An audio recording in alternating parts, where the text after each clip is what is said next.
Yesterday, the controversially elected president of Zimbabwe, Mr. Emerson Mnangagwa, made his cabinet appointments.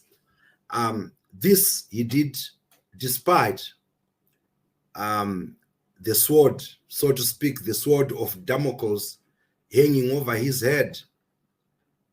We know that there is a scathing report by SADC, which clearly says the election of the 23rd of August in Zimbabwe was a sham. Now, today, Chester and I, we are going to dwell on some of the appointments that were made by President Emerson Mnangagwa. These appointments are meant to be agenda setting by President Mnangagwa and his advisors. In fact, they are a diversion. They are meant to divert attention of Zimbabweans from the real issue. The real issue is that this election is disputed, that this election was declared a sham, and that this election is a farce and does not stand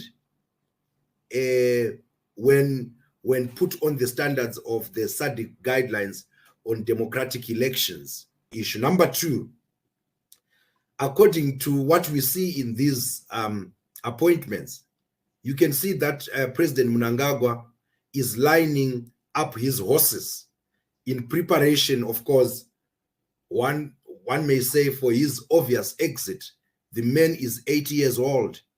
He is no longer young. So one can say putting his allies and his relatives there is meant to set a stage for his obvious exit. President Mnangagwa is bent on authoritarian consolidation, right? This is based obviously on the choices that he has made on his cabinet, close friends, relatives who are in there, and of course, members of his faction that we have always known, people the likes of July Moyo and Ziyambi and others. And lastly, but not of course the least, he is bringing to life the idea of a monarchy in Zimbabwe. This is more like a monarchy where relatives are appointed. What do you think, Chester? Thank you, Doctor. You actually pointed out a lot of things that I had in mind, especially the last point, the monarchy. Coming back to your question right now, you actually on point by saying that he's trying to divert attention from the hanging issue, the legitimacy hanging issue with the SADC right now, to get people talking about the appointments. I would like to go back to this monarchy, which is what was actually running my mind the whole day.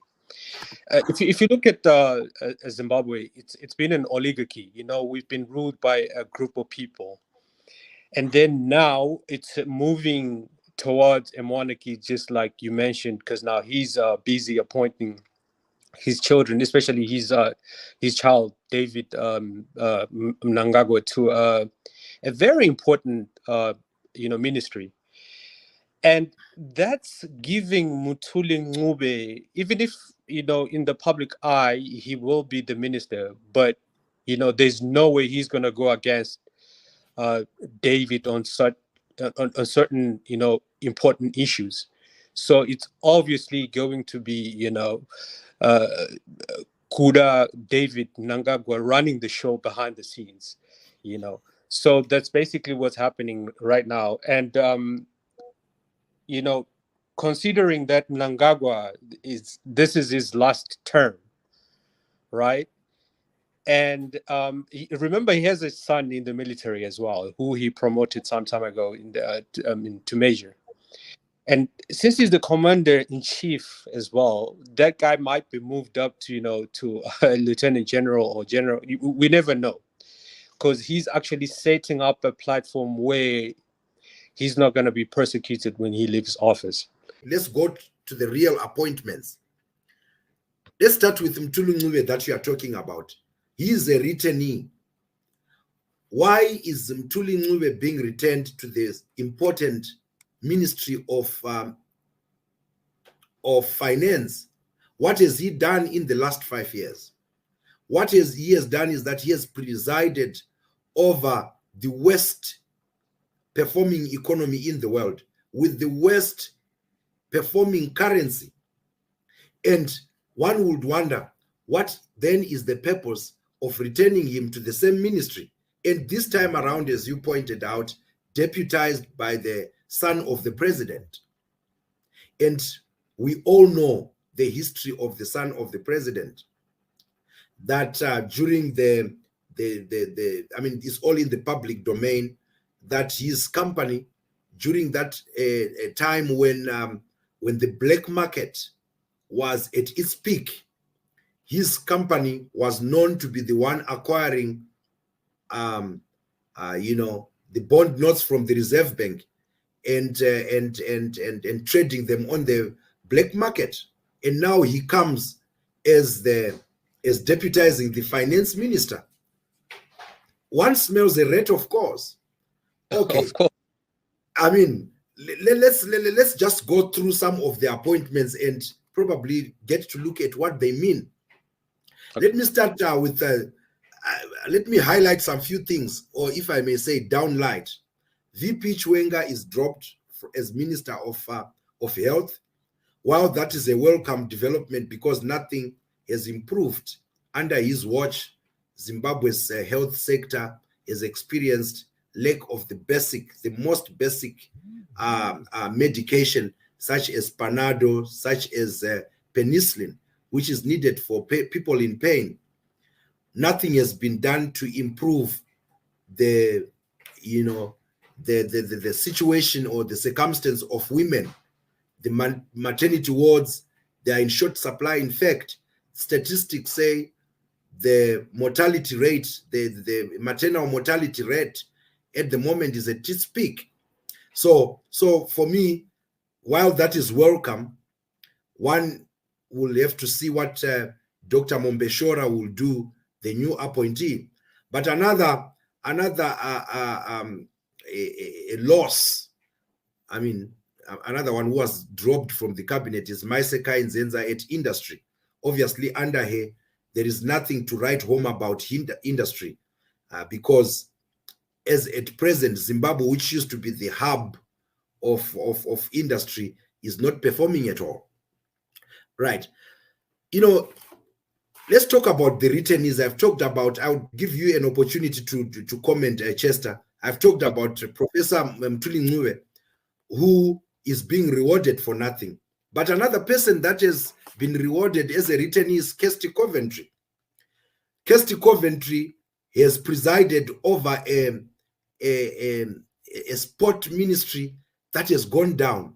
Zimbabwe, under her watch, was banned from participating at international level, and that has been depressing for most Zimbabweans. So I would want you also to come and comment on these returnees that I'm talking about, Chester. But let me add another returnee, Mr. Okay. Ziyambi. He's back at the Justice Ministry. We know very well that he has presided over the amendment, the unnecessary amendment of our 2013 Constitution, which otherwise was one of the best constitutions, where we saw them pushing for the amendment in order to benefit one man like Mr. Malaba, for him to have another term at the helm of the court, and we have seen them preside over some very, very, one could say, for the lack of a better word, I would want to say incompetent judgments at the High Court. I mean, look at the High Court, which had tried to ban the 12, the triple C 12, and there are many other cases that we can talk about, right? We have Minister Opam Chinguru, who has returned at defense. I mean, I have nothing to comment about Mami Chinguri, but to say she's an ally being retained at that office. But the greatest of them all that I would want you to comment on is the biggest cabinet appointee of the vice president, Mohadi. In the last term of his office, we know that this man was dropped out of the cabinet for his immoral behavior. And one would ask, what has changed? Chester, what do you think of these appointments? Do they deserve this? I will start with the comment from the man himself, Mnangagwa. When he was asked why he was retaining Kirsty Coventry, because she has literally done nothing. He said he was pleased with her performance, but he forgets that he's a public servant. He serves the citizens of Zimbabwe, and when the citizens of Zimbabwe are airing those views to say, you know what, we're not seeing any input from this person. Why are you returning this person to this position? And then to hear that kind of a comment from the president, it lives with a lot of questions in our mind, and it substantiates a claim that I always have, that the leadership of Zimbabwe, the oligarchs, right? They have no interest to see Zimbabwe prosper. They benefit big time from the collapse of the whole system of Zimbabwe, right? Let's take a look. A good case study, 2009, during the GNU to 2013, right? We had a superb performance by Tendai BT. The guy is not an economist. He's not in finance. He's a lawyer by profession. But if you look at what he did to the economics of Zimbabwe, is extraordinary, right? He was, he was actually at the highest point of creating, the middle class in Zimbabwe. At that point in time, people were better off in Zimbabwe than in South Africa. I don't know if you remember the time. I wasn't in Zimbabwe myself, but I had relatives that were saying, you know what, you guys in South Africa, you guys, come to Zimbabwe, we're going to, spoil you, And that was done by somebody who had so much interest to see Zimbabwe, grow and sharing, the economic growth of the country. And at that time, that was the time the oligarchs were losing a lot of money. That's why 2013, when they rigged the elections, we moved back to 2008 or even worse. Do I make sense? Yeah, you do make sense. You do make a lot of sense. Yeah. So now, returning Mthuli Ncube, who was literally doing nothing, right, for the citizens of Zimbabwe, who he's supposed to be working for us. But now this guy is so pleased with what he was doing as the Minister of Finance, of which we, the citizens, we don't see anything that Kirsty Coventry was doing, anything Mthuli Ncube was doing, any of these guys, Vanam Tswangwa and all of those people, we don't even see what they're doing. But this guy is pleased. What is he pleased about? It's the same thing that I'm talking about, that these guys seeing Zimbabwe run down to the ground is what puts a lot of money in their pockets. But let me expand and actually, educate the citizens of Zimbabwe. Why are we here, right? Why is Mnangagwa doing what he's doing? Why did Mugabe do what he did, right? And this is a disease that is, like within a lot of African countries. Let's go back in time during the the colonial era, right? Rhodesia was a capitalist country, and at that time, Rhodesia had an economic identity. We were known as the breadbasket of Zimbabwe. That was our economic identity to the region of Africa and to the world. We fed Africans. Fine, we had mines and gold and all those other minerals, but our economic identity was farming because we were a capitalist country. All what the government did was to regulate the private sector, right? So the private sector grew. Now, since we were oppressed as Black people at that time, we did not understand that capitalism is not really the issue. We failed to diagnose the problem that we had. And we linked the oppression that white people were giving Black people to capitalism. That's why everybody started advocating for socialism. Now, if you do any study like of social governing system, they always result in dictatorship and oligarchs, just like what we're seeing in Zimbabwe. So the problem here is the system that we adopted, thinking we are trying to fix a situation in Zimbabwe to empower our people, yet we actually in a runway to destroy their lives, their future, their generations, and the whole country at large. No, thank you very much. Chester, you are raising actually some very important things there, that what we are seeing unfolding in front of us is that same, spirit of entitlement by these people. They feel that they are entitled. But what we are also seeing is that extractive desire to extract Zimbabwean resources and enrich themselves. These people, you can see, obviously, you raise a very important point of the role of government in a functional system. Is regulatory. But what are we seeing here? We are seeing a government that fails to implement the basic principles of economics to run this country. When you talk about Tendai Biti during GNU, he was running with a very simple mantra that we eat what we kill. That was the basic mantra, and he was able to control the purse at the Ministry of Finance. That is capitalism. Sorry to cut you. That Yes. is capitalism. You empower your population, your citizens, to be innovative, to work hard, and whatever they kill, they eat that. There was a time when I laughed so hard when I saw Mnangagwa on television announcing a loaf of bread, how much a loaf of bread is going to cost, how much a price of a liter for fuel is going to cost.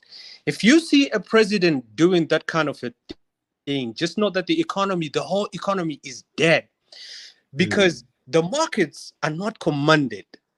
The markets, they regulate the pricing themselves based on demand, which is where, if I was to wake up and become a president today, I will bring back, Tendai Biti, because for me, he did an extraordinary job, because that guy understands economics far much better than the guy who we're supposed to call a professor, Mtuli Ngobe. Chester, is not even that he doesn't understand. Professor Ngube understands what needs to be done. But I guess it's all what you were saying, that it is the system, stupid. It's the system he is working for. And he has to toe the line. One has to ask, why such a bloated government? In fact, we have more ministers than we had. Before, after the 2018 elections. Right now, if I'm not mistaken, just substantive ministers, there are between 23 and 26 of them. and if you include the more than 17 deputy ministers, why that bloated government in a country that is literally struggling to finance the most basic social services? One has to look at, what is the objective of this regime. It is jobs for the boys. It is creating, jobs like we have seen, creating a monarchy in which relatives are to come. But anyway, we need to complete this discussion, Chester. One is to look at, one would have looked at the two appointments of relatives by President Mnangagwa. One is Deputy Minister of Finance, and the other one is Deputy Minister, I think, is it at Home Affairs? I'll check again, but that is the nephew of the president. Yeah, I saw that. Yeah. Yes. So honestly, one has to wonder, does Zimbabwe lack the skilled people to run this government, that we have to focus on one family? The reshuffling that was done, just changing one minister from this post to another post, what does that mean for Zimbabwe? One has to ask. But maybe to put back our discussion into context, Chester, my point remains that these appointments are nothing but a diversion. They are nothing but a sign of just trying to put a brave face by President Mnangagwa, yet he knows very well that he has to answer for the 23rd election. In fact, it is not an election at all. It has been described as shambolic.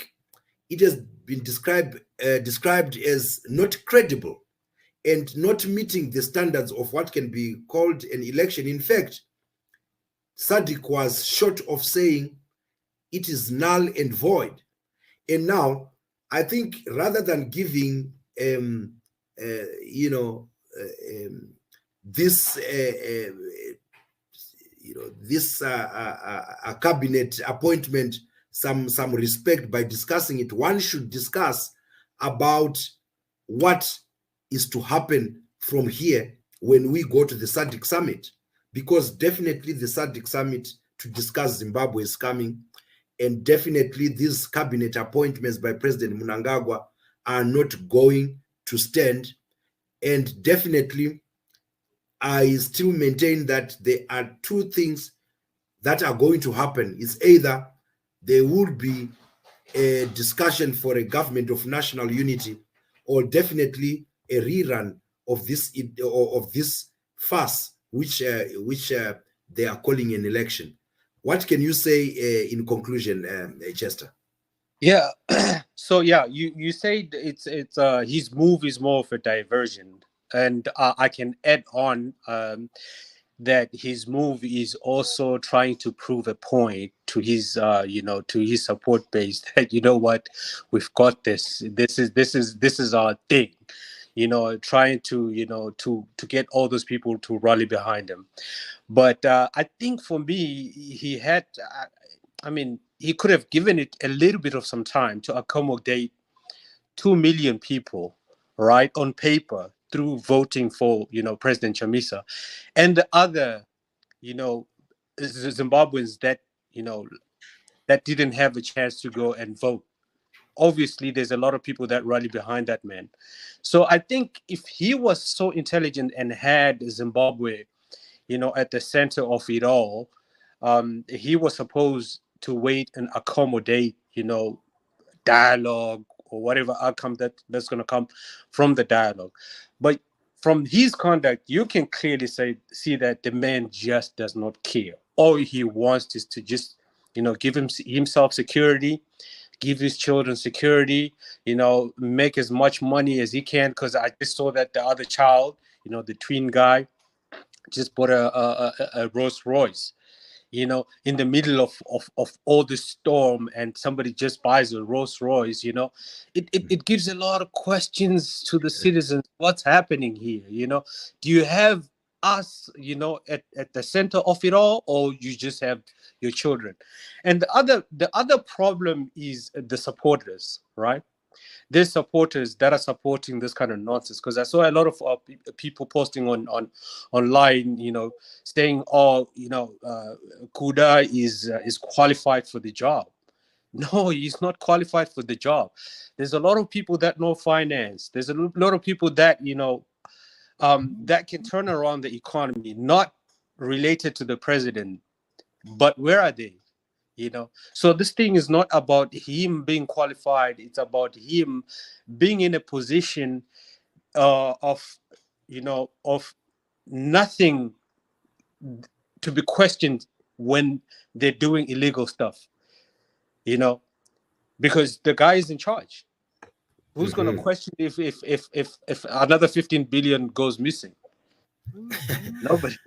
Like I said, I wouldn't even want to dignify the so-called cabinet appointments by even discussing the pros and cons, because I know very well that President Mnangagwa is just putting a false bravado. Even when he was asked by the journalists at the time when he was making the appointments, he was asked, "Are you under pressure?" And his answer, he retorted saying, "Look at me. Do you think I'm one person who can be put under pressure, and who can put a person like me under pressure?" Again, another thing that I noted was when I was asked by reporters, why are you not going for unity? Why are you not going for dialogue with the opposition? He clearly said that there are two camps of leaders, those who may want to include opposition and those who do not want. And he clearly said, I'm in that camp that does not want. But I just think he is just doing this as a facade. But deep down, he knows very well what is coming on him. Like I said, there is the sword of Damocles hanging over his head. And definitely, he will have to answer and respond to the SADC report. Because, like I've always said, Zimbabwe, under President Mnangagwa, under ZANU-PF, cannot survive without the support of its neighbors, without the support of SADC. And SADC has spoken, and its word is that this election was a farce, that this election does not meet what was agreed, and Zimbabwe is party to the SADC protocol on democratic elections. And that same SADC said this 23rd election does not meet the standards of democratic elections. Full stop. So what we wait for is the whole process to start and unfold. And we will see that all that President Mnangagwa is doing is just a farce once again. Thank you very much, Chester. And I know we could have had more time. And to our viewers, is a very, very good evening. Thank you very much. Pleasure. Right.